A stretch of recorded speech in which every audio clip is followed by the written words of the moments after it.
नमस्कार विद्यार्थी मित्रांनो, आज आपण आपल्या पाठ्यपुस्तकातील 11वा जो लेसन आहे जंगल डायरी, याचे लेखक आहेत अतुल धामणकर.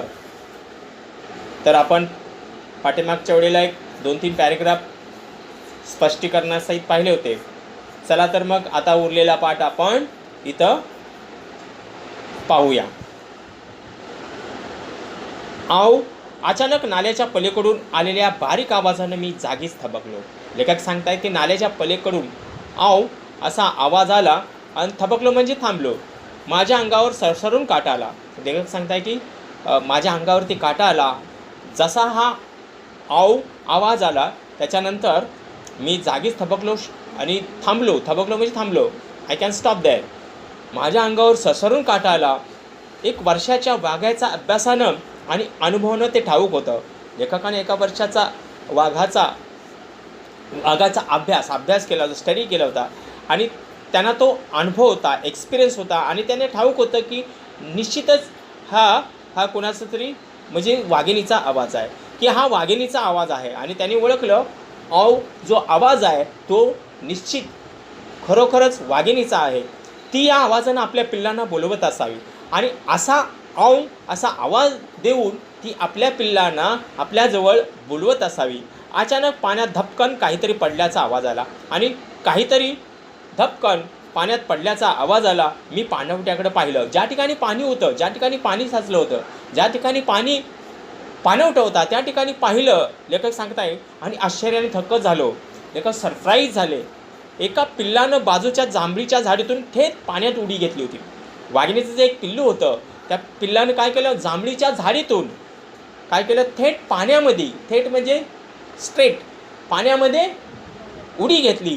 लगेच त्याच्या पाठोपाठ उरलेली 3 पिल्लं धपाधप पाण्यात उतरली आणि एकानं जशी जांभळीच्या झाडातून थेट पाण्यात उडी घेतली त्याच्या पाठोपाठ दुसरी 3 पिल्लं त्याच्या पाठोपाठ, त्या पिल्लाच्या पाठोपाठ ज्यानं पहिल्यांदा उडी घेतली ज्या पिल्लानं त्याच्या पाठोपाठ 2-3 पिल्लांनी उरलेल्या काय केलं, पाण्यामध्ये उतरली. पाण्यामध्ये त्या उतरली.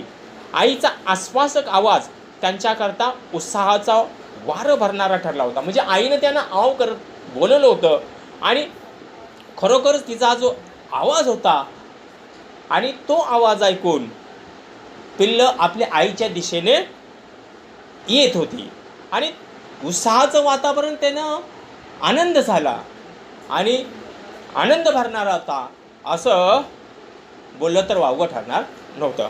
पुढं पाहूया. वाघीण रात्रीच पिल्लांना नाल्याकाठच्या जांभळीच्या दाट झुडपात लपून शिकारीसाठी गेली होती. वाघिणीनं काय केलं होतं की आपल्या पिल्लांना जांभळीच्या दाट झुडपात, ज्या ठिकाणी जांभळीची झुडपं होती, दाट झुडपं होती त्या ठिकाणी काय केलं होतं, वाघिणीनं आपल्या पिल्लांना उस शेरनी ने अपने जो उसके बच्चे थे उसको छिपाया था आणि शिकार करण्यासाठी ती गेली होती. या परिसरात दुसरे नर वाघ, बिबळ्या, रानकुत्री अशा पिल्लांचा संभाव शत्रूचा राबा होताच. म्हणजे ज्या ठिकाणी जंगल म्हटल्यानंतर अनेक प्राणी असतात आणि यामध्ये नरवाघ म्हणजे मेल टायगर, बिबळा, लेपर्ड, रानकुत्री, रानातली कुत्री अशा पिल्लांच्या संभाव शत्रूचा राबता होताच. म्हणजे येणं जाणं, राबता म्हणजे येणं जाणं, राबता म्हणजे आणं जाणं, या लोकांचं तिथून येणं जाणं होतं. त्यामुळे तिला खबरदारी घेणं आवश्यक होतं आणि यासाठी आपल्या पिल्लांचं संरक्षण करण्यासाठी तिला खबरदारी घेणं आवश्यक होतं. वाघाच्या लहान पिल्लांना इतर भक्षकापासून खूपच धोका असतो. ही वाघाची जी लहान पिल्लं असतात त्या पिल्लांना इतर जे प्राणी असतात ते मारू शकतात, इजा करू शकतात आणि हा धोका खूपच असतो. त्यामुळे वाघीण पिल्लांच्या सुरक्षेबद्दल भलतीच दक्ष असते आणि अशासाठी वाघीण जी असते ती काय करते, आपल्या पिल्लांसाठी, आपली पिल्लं सुरक्षित कशी राहतील, सेफ्टी कशी राहतील त्यासाठी तिचं कसं की ती काळजी घेते. दक्ष म्हणजे काळजी घेते आपल्या पिल्लांची. आता रात्रभर जंगलात फिरून पिल्लाजवळ परत आली होती आणि वाघीण रात्रभर जंगलामध्ये फिरून परत आपल्या पिल्लांजवळ फिर से रात्रभर जंगल में घूम के वो अपने जे बच्चे थे उनके पास वापस आई थी. आईचा हाक ऐकताच अजून वर दडून बसलेली पिल्लं खेळकरपणे तिच्याकडं झेपावली होती आणि आईचा आवाज ऐकल्याबरोबर जी लपून बसली होती, जी पिल्लं लपून बसली होती ती पटकन आईच्या दिशेने झेपावून, म्हणजे वाघिणीच्या दिशेनं ती पिल्लं आली. तेवढ्यात नाल्याच्या डावीकडच्या विरळ बांबूमधून मला वाघीण येताना दिसली. लेखक सांगतायत, लेखक हे दृश्य सगळं बघतायत. आणि ज्यावेळेस नाल्याच्या डावीकडून लेफ्ट साईडला विरळ बांबू म्हणजे काय तर कळक असतात, आणि कळकीच्या बेटामधून लेखकाला वाघीण येताना दिसली. ती सरळ पाण्याजवळ आली, स्ट्रेट. वो जो शेरनी थी वो बराबर कहाँ गई जहाँ पानी था, पानी के पास आई. आणि वळून पाहिलं, और पीछे मुडके देखा, पाण्यात बसली आणि पाठीमागं पाहिलं आणि पाण्यामध्ये बसली. रात्रभरच्या वाटचालीनं ती थकून विश्रांती घेत होती. रात्रभर आपल्या पिल्लांना काहीतरी देण्यासाठी ती शिकारीसाठी गेली होती आणि ती रात्रभर थकली होती आणि त्या पाण्यामध्ये विश्रांती घेत होती. पण पिल्लाच्या उत्साहाला आई बघताच उधाण आलं होतं. ज्यावेळेस पिल्लाने आपल्या आईला बघितलं आणि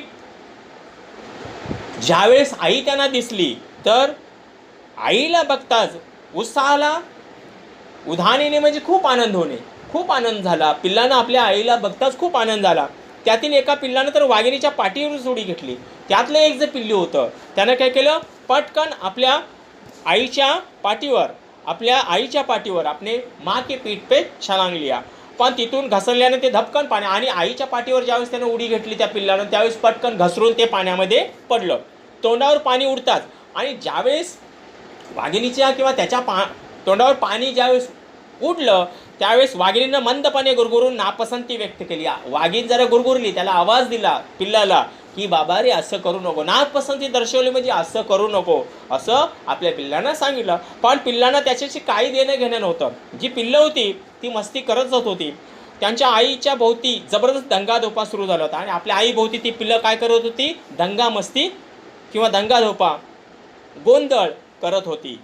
पुढचा पॅरेग्राफ पाहूया. साधारणतः कुत्र्यापेक्षा लहान आकाराची 5 महिन्याची पिल्लं होती. साधारणतः कुत्र्याची जशी पिल्लं असतात 5 महिन्याची, त्याच आकाराची ही वाघिणीची पिल्लं होती.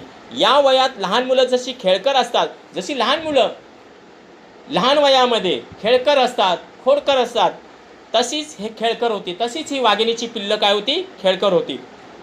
एकमेकाचा पाठलाग करणं, मारामारी करणं, पाण्यात उड्या घेणं असे खेळ सुरू झाले. आणि ही जी वाघिणीची जी पिल्लं होती एकामेकाच्या पाठीमागं धावत होती, मारामारी करत होती, पाण्यात उड्या घेणं, आणि असे हे या वाघिणीच्या पिल्लांचा खेळ सुरू झालेला होता. मध्येच आई वळून एखाद्या पिल्लाला मायेनं चाटत होती. मध्येच काय करायची, एखादं पिल्लू जर जवळ आलं वाघिणीच्या, वो शेरनी के पास अगर एखाद बच्चा उसका आ गया तो उसको क्या करती थी, वो चाटती थी. मायेनं आपल्या पिल्लांना ती जिभेनंच चाटत होती. थोडा वेळ बसल्यावर ती पटकन उभी राहिली, आणि पाण्यामध्ये थोडा वेळ विश्रांती घेतल्यानंतर ती पटकन पाण्यातनं उठून उभी राहिली. डोकं वळवून तिनं हळूच आव असा आवाज केला, आणि डोकं पाठीमागं वळवलं पाण्यातून आणि आव असा आवाज केला. हा पिल्लांना मागं येण्याबद्दलचा इशारा होता. पिल्लं तिची मस्ती करत पुढं चालली होती, आणि वाघीण आव करून असा आवाज करून आपल्या पिल्लांना माझ्याकडे या. आई आपल्या पिल्लांना इशारा करत होती की तुम्ही इशारा करणे, सूचना करणे किंवा सांगणे की माझ्याकडे तुम्ही येण्याबद्दल, वाघीण आपल्याकडे येण्याबद्दल इशारा करत होती.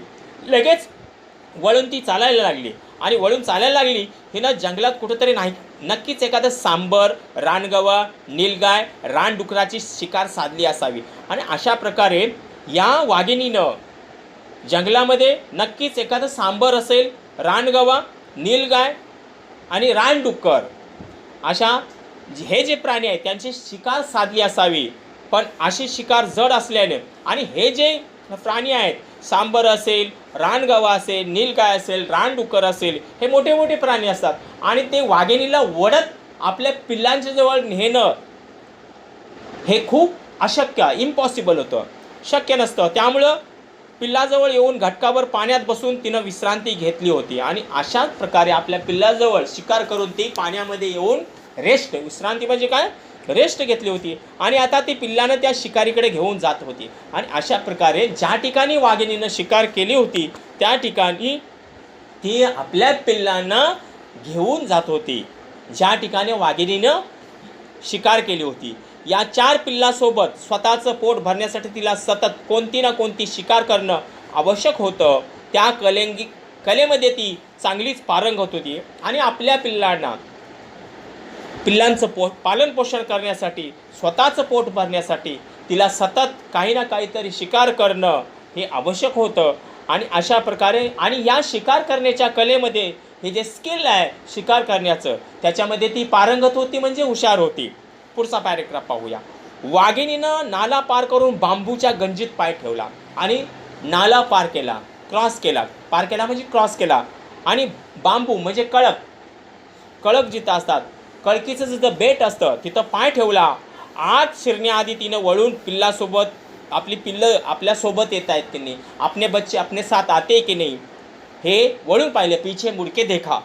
2 पिल्लं तिच्या मागोमाग निघाली होती आणि उसमें से 2 जो उसके बच्चे थे शेरनी के, वो उसके पीछे पीछे आ रहे थे.